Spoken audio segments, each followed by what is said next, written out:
DeMaurice, it's great to see you. It is great to see you again, my friend. Very big picture question to you. Is the National Football League the most economically powerful quasi-religious institution in our country? Unequivocally, yes. And I mean the back half of that question seriously. No, I'm dead serious about it as well. I think the back half of the question is more important than the front half of the question. The only other thing I would say is it's run like an oligarchy. It is structurally set up to privatize their wealth and socialize their cost.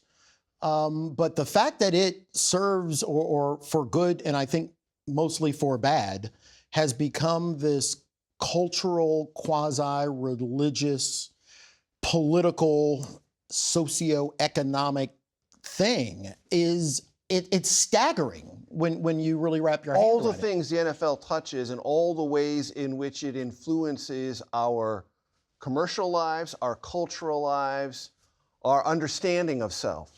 Our purpose, our where we fit. I mean, you know, and I was one of those people for a long time, right? I mean, we loved Thanksgiving, but, you know, if you grew up here, Thanksgiving was you know, the Washington team versus the Cowboys. Right. And if you can run around people my age and you mentioned the word Clint Longley, right. You know, Clint Longley ruined every Washingtonian's Thanksgiving for generations. But that's the point, right? And I think, I mean, I wrote Turf Wars because of that, to tell that story, but also as sort of a hopeful, maybe a little bit too hopeful of a treatise about it doesn't always have to be bad. Mm-hmm. And perhaps we can somehow wrestle it back. What's the good part of the NFL? What's the dark, persistent bad part of the NFL? I think the great part of the NFL is its convening ability. You know, much like the town square that, you know, I really didn't grow up with one here, but, you know, you drive up into the upper Northeast, you know, in the town square, the public square, you know, between that and, you know, the way in which I could touch my high school football experience, whatever I felt playing with our teammates, the idea that Thanksgiving is around football, I think those are all great things. I think the most specious part of it is how the certain elements of the NFL are just manifestations of raw power. And it's raw power when you decide that Colin Kaepernick's not going to play anymore. And it's raw power when you decide, frankly, you know, another journalist, but I know somebody you know, when certain journalists started to speak out about concussions. Mm-hmm. And those, you know, a lot of those people were put on the back burner. You know, Bob Costas, I thought, attempt to intimidate or silence. And now you're sideline, if you will. And now you're seeing it now. I mean, this bullification of a power center that shuts down free speech, shuts down thought, shuts down just the idea that there's another way of perceiving or articulating things. I think that's the worst side of the NFL. And, you know, I saw it up close. On many occasions, I was the target of that. Right. But I also believed that, well, first of all, it's my job to stand up to this. And second, when we do stand up to it, you really do kind of pull away and reveal that maybe the emperor doesn't have the clothes that he or she thinks they have. And I think that's a great thing. What is the Donald Trump effect on the NFL or vice versa? Well, I think the effect on the NFL, we felt, you know, 2017 forward, you know, when he stands up and he calls players SOBs. You know, I remember that vividly. Unfortunately, I'll never forget it. But, you know, on a purely personal basis, I will never forget this instant understanding that for him and for the people around him, they thought it was yet another throwaway line of a crazy speech at a crazy time at another political rally that, frankly, is sometimes crazy. I remember distinctly thinking, this person has no idea that he has called a group of players mothers the B word. And for some people, that is a throwaway line. For where I grew up, you know, we would call it jonesing on each other, calling each other names, whatever. Man, once you cross the Rubicon of somebody's mother, you know that there's fisticuffs now. It's a throwdown. It's a throwdown. And I think his impact on the NFL was the way in which we saw the NFL respond to it.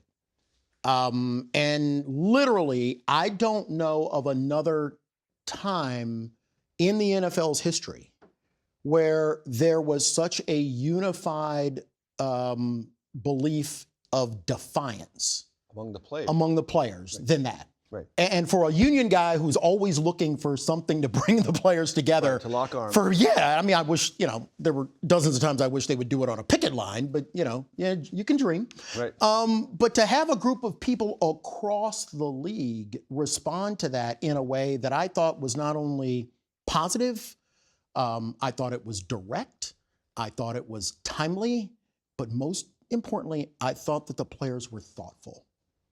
And yes, some piped off in the media about X, Y, and Z. But what I loved the most was most everybody came back to a reverential moment and knelt.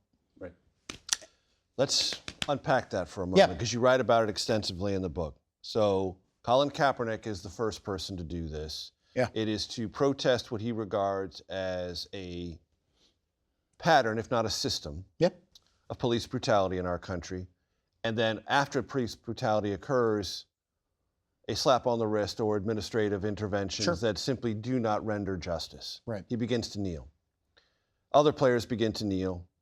You even write in the book that Jerry Jones at one time, owner of the Cowboys. Well, he came together on that Monday night after the shock Trump. of you and many others. Yeah. I mean, I was shocked that Jerry made his way to the middle of the field, to be dead honest. But when I realized that his team was going to kneel, you knew Jerry was going to kneel. But to your point, that's a moment that was started by Cap.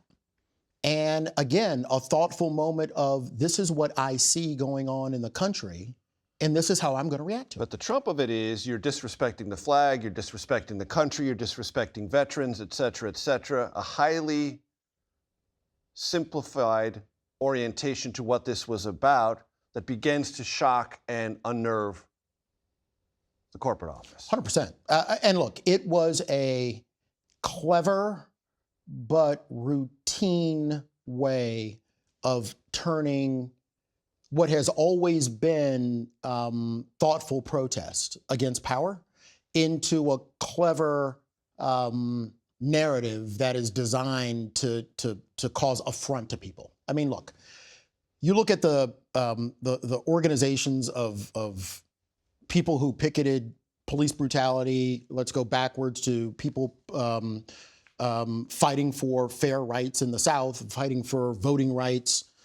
What was the way in which every time people tried to spin that narrative? Outside agitators have come in to disrupt our small town American values. Same thing with the early days of the labor movement. Same thing. Same thing. Mother Jones is a communist, and the coal miners. And the first picketers got clubbed. And the people at Ludlow got shot. And so this idea that you could spin this narrative into something that is somehow antagonistic to American values, I always try to remind people, man, you don't have to scratch too deeply, but I know, sure as I'm sitting here, that the American Revolution and our forefathers started with a protest in Boston Harbor. That was a protest. And they didn't reverentially kneel. No, they what? Boarded ships and threw out the product of someone else. They destroyed property. So that's a protest that we somehow wrap up now as, you know, the beginning of this, you know, so this nascent Americanism. And to that underlying point, the players in the NFL, almost to a person, are in one way or another exemplars of this pursuit of an American dream. 100%. 100%. And they work hard. They work hard. They risk a lot, they take injury and risk otherwise, for this belief of being able to play on Sunday. And I love that part of them. What I tried to teach them, for the nearly 15 years that I was there, is that belief is inextricably tied to the civil rights movement. It's inextricably tied to the women's suffrage movement.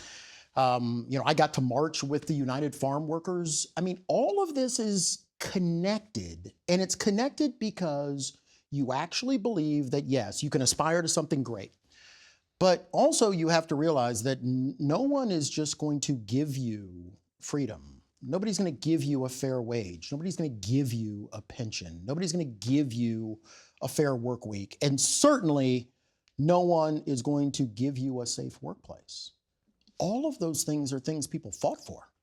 And you talk a lot in the book about myths and mythologies that the NFL has constructed. One of them complicated your life as the executive director of the National Football League Players Association. Gladiators versus employees. Yeah, and I that is one thing coming in that even the word gladiator it just sends bile up through my throat. And look, part of that dream that players have is they anoint themselves into this gladiator role, both because it's comforting in a way because it helps frame things for you. You shield up and you man up and One you of the go first out. Time Life books I remember reading as a child was The Gladiators. Oh, yeah. Sports Illustrated Time Life, 100%. hardback book.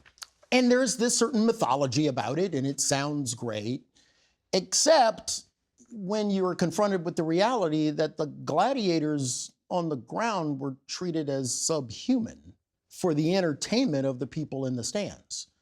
And coming into a locker room and trying to dispel this idea that you're a gladiator was so important, because I can't fight for things like healthcare and fair wages and safety on a football field, or let's change the concussion protocols, let's decrease hitting. That's impossible for me to achieve in a bargaining room if you believe that you aren't entitled to any of those things. And again, I credit the players the most of changing the culture of football. And it was guys like Kevin Mawai and believe it or not, guys like Brian Dawkins who literally got paid to knock you out. But when they understood that they had this obligation of trying to take care of other players, and we can actually play the game of football without it turning into a blood sport, I give them all the credit for changing the culture. My job was to get it written down into a collective bargaining agreement. But this idea that we can actually go out on a football field and play a great game and play it in a tough way and play it to win, but we can also play it in a way where we try to actually make it so guys can play again next week. That's okay. That came from them. That didn't come from me. Is the NFL today, as we view it, from an injury and player safety perspective, sustainable? Oh, man, you always do the thing at the end where you just pop the last word at the end, sustainable. I thought you were going to ask, is it safer? It's definitely safer. Is it sustainable? I think the only thing that threatens the sustainability of football, unfortunately, is fans. And I would have to just be blunt and say, you and I grew up in that Jack Ham era of football where football's much safer than it was back then. I was watching football when Darryl Stingley and Jack Tatum met on the field with that horrendous outcome. Paralyzed him. Football is definitely safer than it is now. Have we solved the threat of CTE? No. We saw a player get tragically injured just this weekend, and players deciding Game's over. That the game's over. Run out the clock. Players We decided are standing here and run the clock. That had to be an incredibly meaningful moment for you. I never thought I would see anything like that. But the sustainability of it, unfortunately, comes down to, will fans always watch football? And the answer is yes. And they will watch for good and for bad. You start the book by trying to communicate something that I perceive in your writing of the book. You don't believe people who love the NFL fully appreciate. And I'm going to read a few of the things you write. Quote, there is no greater concentration of American billionaires than the NFL. Exempting the Green Bay Packers, who are owned publicly, the 31 other owners, the combined net worth of these individuals and families is estimated at $280 billion. You talk about Mike Brown, the owner of the Cincinnati Bengals, and the average wage in an American family. The average American family could work for 28,000 years and still not be as rich as Cincinnati Bengals owner Mike Brown, who at $4 billion is the poorest guy in the room during the twice-a-year league meetings. Right. Why do you think it's important to let people know about this concentration of wealth within the NFL? Because it is both a microcosm of the country, and as the book ends up, I came to this conclusion that in many ways, the country is moving towards being run like the NFL. And that's a change in America, where both income inequality is at record rates. And I think what is even worse than that is there is a group of people who believe somehow that that's okay. And the people who believe that it's okay are certainly the oligarchs. But worse, I think that somehow we've created this myth that if you are able to achieve fantastic wealth, that's simply okay regardless of the negative impacts on the people from which you derive that wealth. And again, I like to tell the story of nobody should feel sorry for an NFL player. I mean, they've got a great union, and I wish them the best going forward. But when you look at professional athletes of the big four sports, almost all of them are earning 50 cents on every dollar of revenue that they generate. There is nobody at Google who works there who gets 50 cents on every dollar that they're generating. There's nobody working for Ford. There's nobody working for our larger corporations. So to me, the real message of turf wars is, you know, fine, these guys are fantastic billionaires. That's fantastic. But this idea that it should be somehow okay when you aren't earning 50 cents on every dollar that you generate. And I can pretty much come to a conclusion that that's because you are not a member of a union. And so this history in America where we tell great stories about, you know, people pulling themselves up by their bootstraps. Well, some of those stories are apocryphal, some of them are myth. The reality of it is we grew up in America, I grew up in America where I truly believed hard work, keeping your head down, getting your job done can mean that one day you can send 2 kids to college. And you can have, you know, 2 cars in your garage, and you can live in a nice house, and you can have a pension. The reality is that's not America anymore. And so for the people who love football, they will probably always love it more than I ever will again, because I think something happened, you know, for the 15 years I was there. But for the people, you know, who grow up loving football the way that I do, you know, who use Sunday as that day where, man, it's fantastic and you invite family over, it's okay to know that the billionaires who own these NFL teams, the NFL exists on a legal fraud. It exists because of an exemption to the antitrust rules that some farmer in Nebraska can't get, and you can't get, right, and I can't get. They have a tax exempt status that I can't get and you can't get. And they have a congressional benefit that allows them to combine as 32 entities, pool their money, negotiate TV contracts in a way that I can't and you can't. So this idea that Mike Brown is somehow this American dream, I'm willing to believe that there's a whole bunch of people across the country that if we would have given them antitrust exemptions and tax exempt laws, I think they would be millionaires too. Or billionaires. Or billionaires. Right. And that's okay. Sure. Let's cut right to the chase since you mentioned it. I'm not getting any holiday gifts from any of these cats. So you just mentioned it. So the lifeblood of the company I work for. Yeah. I mean, let's just get right down to it. 100%. The lifeblood of the company that I work for Bare knuckles. needs the NFL. Has to have it. Must have the NFL. They found out the hard way Yes, indeed. when they lost the TV And everyone contracts. else in this industry that I work in Yeah. needs the NFL. 100%.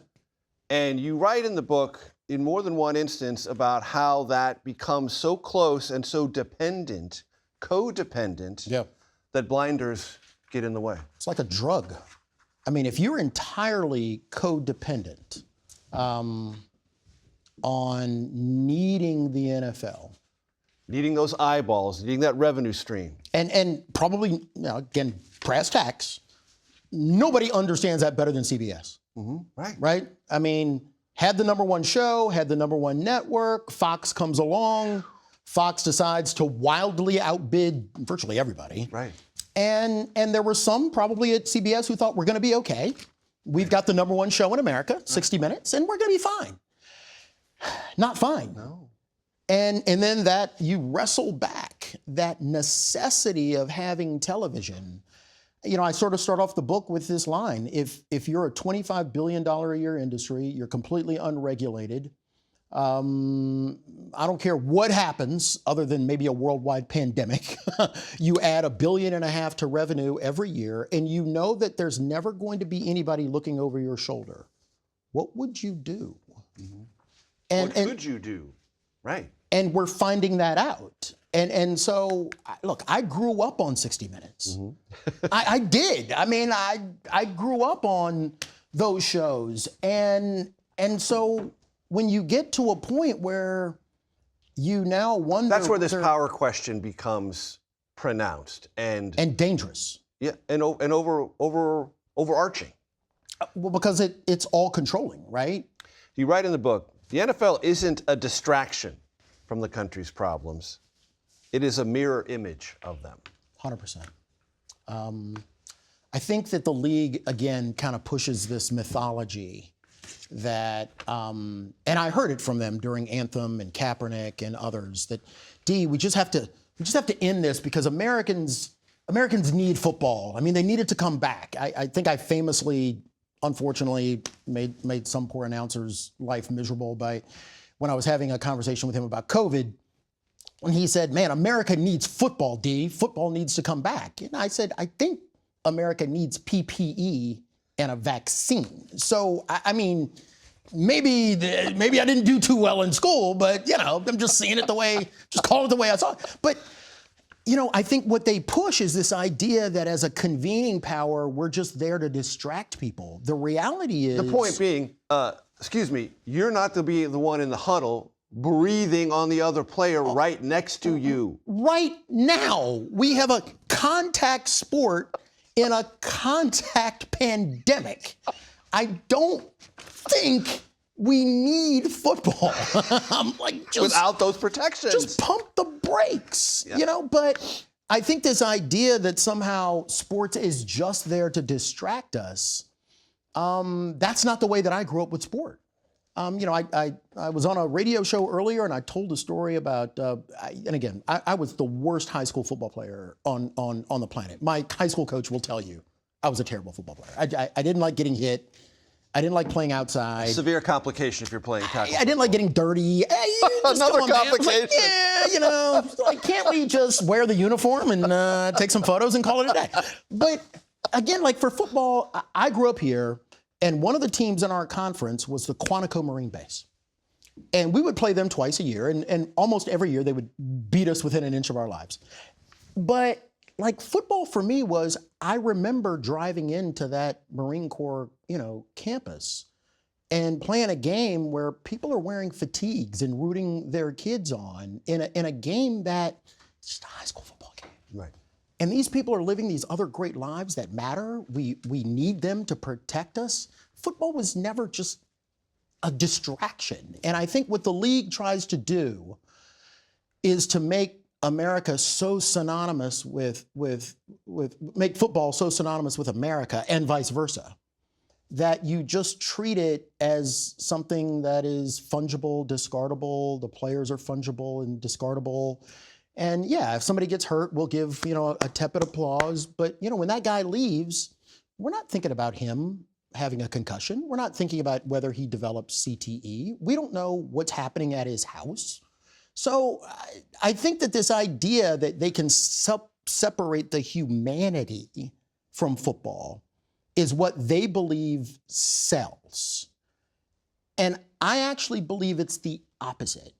I think that when fans identify with their players and with their towns and with the idea that the Steelers were gritty and they embodied this idea of a steel town.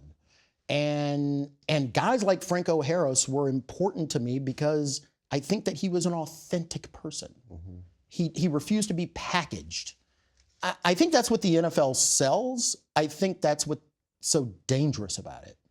Because if you can believe that you can simply be distracted for, now what? The games, if they're playing in London, they start at 9, they end at 11. Right. And I love fantasy football and I love the things that go along with it. But I think if people allow themselves to be disassociated from the humanity of it, I think that's a false product. And frankly, I think it's bad business. You write in the book about being portrayed internally and externally by your rivals within the league as the angry black man biting the hand that fed him. Mm-hmm. Yeah. And by implication, the players you represented, many of whom are African American, sure, biting the hand that so generously feeds them. You should be thankful. Walk me through all that. I think that there is this pervasive riptide right beneath the surface of football where the owners believe that this is theirs, this is their country club. I mean, the reality is you could be the most wealthy person in the world, but you can't own an NFL team, right? You get invited in. And I saw it even... Donald Trump figured that out. Well, he figured it out the hard way. Yeah, he tried to get in. And you see it, I saw it most starkly with players who were entering the draft, because we would have them for a couple of days before that Thursday night draft. And I would always talk to them and, welcome them to the National Football League, try to make them understand that this is a business. But the one thing that always roiled me a little bit with them was, D, I'm just thankful to be here. And I'm just thankful. And, they come out on stage and they hug Roger like he's a daddy. And that just drove me absolutely insane, because it is okay to be happy for the moment. It is completely unacceptable for you to believe that he's given you something. You're only there because you're the top, whatever it is, 140 players in the world. Right. You're only there because after high school and college, where most of your college rosters were 120 people on the roster, you might have been, unless it's Alabama, you might be one of 3 players from your team that gets to walk across that stage. So this idea you've earned it. And this idea that, it's welcome to the NFL family, I would tell them you are not in the family because you are not in the will. So go up on stage, shake the man's hand, thank you very much, and go play football. But you can't have this opportunity that the owners have given you something, or the owners should be, you should be thanking them. Because time and time again, rostered players learn in the course of their career, whether it's a year, 3 years, 5 years, 7 years, 9 years, 12 years, they're expendable. 100%. I mean, we're in training camp now. We're in the preseason. There's 130 guys at camp now. The roster you'll carry 53 plus some other people. Half the people are leaving. Mm-hmm. And so this idea that somehow Mike Brown is giving you something, when Mike Brown sits down and gives a press conference like he did a couple of weeks ago and says, well, I'm not going to pay a guy a guaranteed contract because I never know, that guy could be sitting in jail one day. Man, we went all the way to jail? I mean, can't we just pump the brakes along the way? I mean, you literally said that one of the reasons you didn't want to pay a guaranteed contract because this guy might end up in jail. He's never been in trouble. He's made it through college. He's one of the best players talent-wise. He's asking for a contract that is consistent with other people who've gotten contracts both presently and in the past. And your objection to that is that you don't want to give it to him because you don't know he might end up in jail. That is a person who believes that every player in the National Football League should be thankful. And that biting the hand that feeds you is both class-based, but you would be on a fool's errand to believe that it's not also based in race. I'm going to read some names, and I want you to just run with them. Got it. Roger Goodell. Roger did much better in the book than I thought he would. Look, Roger and I nicked each other up. It was our job. He's brought in to be the new commissioner literally around the same time that I'm brought in to be the new executive director. He was paid a bit more. I mean, slightly. I'm still waiting for him to cover the cost of everything. I mean, okay, you want to break some news. I think it's what, 63 million per year? I think I can make an argument that he's underpaid. And here it is. Every team pays Roger $2 million a year to be made billionaires. Mike Brown pays Roger Goodell $2 million a year to become a billionaire. I don't think Mike Brown would be a billionaire without the NFL.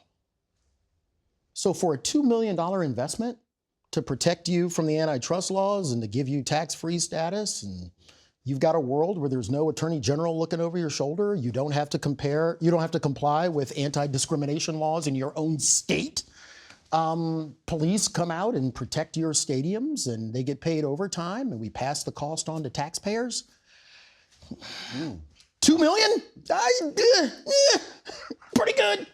Pretty good ROI. Pretty good ROI on that. Yeah. He does apparently have a plane for life. Okay, that one. Okay. That one gets me. Jerry Jones. I find Jerry to be a combination of being the most infuriating and hysterical people I've ever met. He's infuriating because Jerry, I think, goes out of his way to demonstrate the lack of a moral core and a win-at-all-cost mentality that, at least as a fan, I know that they did well with one coach, and I think they haven't done well with every other coach that Jerry Jones has ever hired. Right. And so there's some weird love of power that is just almost Shakespearean in the way that it just corrupts. At the same time, he is literally one of the funniest people I have ever met in my life. So I have a very low bar that if somebody can make me laugh, I can at least put up with you for a couple And ballsy, he sued the NFL. He sued the NFL? Look. Retained the Dallas Cowboys' right to their own merchandise. 100%. I mean, he pulled an Al Davis and got what he wanted. Right. So there is a certain oil man, Jerry, D, that I just find hysterical. D. Nobody says D like he does. D, don't you love it? Robert Kraft. I have never learned more from any single person in my career than I learned from Robert Kraft. Robert is brilliant. The way that he looks at the league as a whole first and the Patriots second is exactly the opposite from the way that Jerry Jones looks at the world as the Dallas Cowboys first and the league second. I think Robert is at least to me was a very good teacher about how the NFL works. You have to be incredibly patient with him. He is on his own. I mean, he does have a ruthless side that certainly people have seen and I have seen. But I wouldn't have been able to do a lot of the things that we were able to accomplish without Robert. He has a belief that he's thankful to be able to live in this NFL orbit. And I think that is a stark contrast to other owners around him. John Gruden. I think somebody like John is classless. And I never had a cross word to John. I mean, we would have met each other occasionally, but this sort of gratuitous comfort level of racism, I just find abhorrent. I think that expressed in emails that were released. And literally there was one person on that email thread that I considered a friend, somebody who I saw every week at NFL games, the local NFL games, and the casual comfort of the racism, and in some cases, at the Raiders facility, how he made certain players feel about sexual orientation. I just find that to be so classless in a NFL ecosystem where, man, everybody has a tough job, right? And we meet each other, on this proverbial and real playing field, coming from different backgrounds and coming from different ways of life, and we're all trying to get our job done. And this sort of gratuitous racist trope to me was, come on, man. I mean, I would never do something like that to you.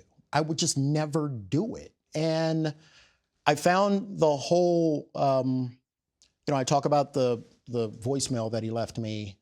Hey, it's just terrible what people are saying out there. Well, that's not an apology. That's a, I hope that you will give me cover call. No. Do you want me, or do you want to tell the audience what was in the email? Well, sure. I'll tell you what was in the email. He wrote in the email that DUMB Morris has lips the size of a Michelin tire. I mean, his fascination with my lips is fantastic. At the same time, I found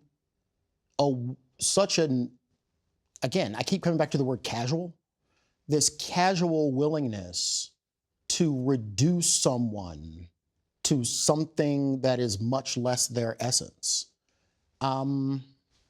is ridiculous. I just found it to be so offensive that, look, Major, is it the first time that someone's called me, either the N-word or something else racist or something else to my face?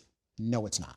And there is a certain callousness to it that even when I read it, it was like, yes, and today's Tuesday. It was the casual willingness to be out loud about it, right? I'm under no illusions. I don't spend a lot of time with the owners at the dinner table. I know that's going to come as a shock. Mm-hmm. But, I had one owner call me uppity at a meeting. So would I be terribly surprised if in their own cloistered world that they probably aren't saying, that D. Smith guy, man, that's a great, handsome dude? Probably not. But when you see someone who's so willing to be casual about it in an email to a group of other people, that tells me everything I need to know about you. Before I let you go, any regrets?